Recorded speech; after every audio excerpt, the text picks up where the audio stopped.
সকাল সকাল লিটন দাস, নাহিদ রানা, নাজমুল হোসেন শান্তরা মাঠের উদ্দেশ্যে রওনা দিচ্ছেন। বাংলাদেশ গতকাল টেস্টের প্রথম দিনটা দারুণ কাটিয়েছে। নাজমুল হোসেন শান্ত যে দুর্দান্তভাবে সেঞ্চুরি করেছেন, যে কন্ট্রোল নিয়ে তিনি ব্যাটিং করেছেন, তাতে করে আজকে ইনিংসটা বড় হবে সেটাই প্রত্যাশা। সকালের সেশনের যে আর্দ্রতা থাকে, কিছুটা বল মুভমেন্ট থাকে, সেগুলো কাটিয়ে উঠতে পারলেই নিশ্চিত করেই বড় রানের পথেই এগোবে বাংলাদেশ। লিটন দাস, জাকের আলী অনিকরা শেষ পর্যন্ত বাংলাদেশের রানটাকে বড় করার কাজ করবেন। বাংলাদেশের টেলেন্ডার বোলার যারা রয়েছেন তারাও কিন্তু বেশ পোক্ত রান করার ব্যাপারে। সবকিছু মিলিয়ে দ্বিতীয় দিনেও বাংলাদেশের ব্যাটিং ভালো হবে সেটাই প্রত্যাশা সকলের।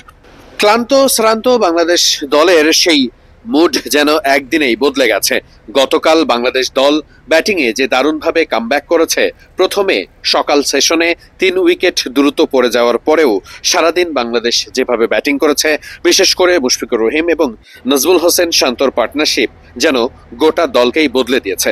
গত প্রেস কনফারেন্সে মুশফিকুর রহিম বলেছেন, অনেকদিনই বাংলাদেশ দল নিজেদের সামর্থ্য অনুযায়ী খেলতে পারছিল না, তাই খুব স্বাভাবিকভাবেই কোনো ম্যাচের প্রথম দিনেই বাংলাদেশ দল আবার শুরুতেই উইকেট হারিয়ে যখন এভাবে কামব্যাক করতে পারে, সেটা কিন্তু দলের মোমেন্টাম বদলে দিতে দারুণভাবে সাহায্য করে। সেটা আমরা সরেজমিনে দেখতে পাচ্ছি বাংলাদেশ দলের দিকে লক্ষ্য করে। বাংলাদেশ দল দ্বিতীয় দিনে গল টেস্ট খেলতে গল স্টেডিয়ামের উদ্দেশ্যে রওনা দিচ্ছে।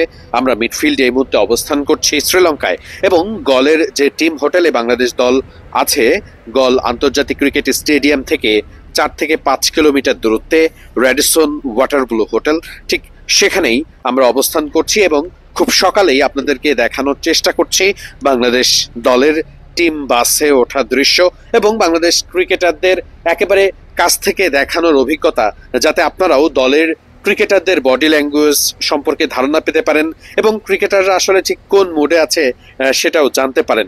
একই সাথে মুদ্রার অপর পিঠ কিন্তু শ্রীলঙ্কান দলে, যদিও তারা নিজেদের চেয়ার থাকার চেষ্টা করছে, বিশেষ করে অ্যাঞ্জেলো ম্যাথিউসের জন্য। অ্যাঞ্জেলো ম্যাথিউসের বিদায়ী টেস্ট বলে কথা, তাই খুব স্বাভাবিকভাবেই এই টেস্টে বাংলাদেশ দলকে হারাতে তারা মুখিয়ে আছে।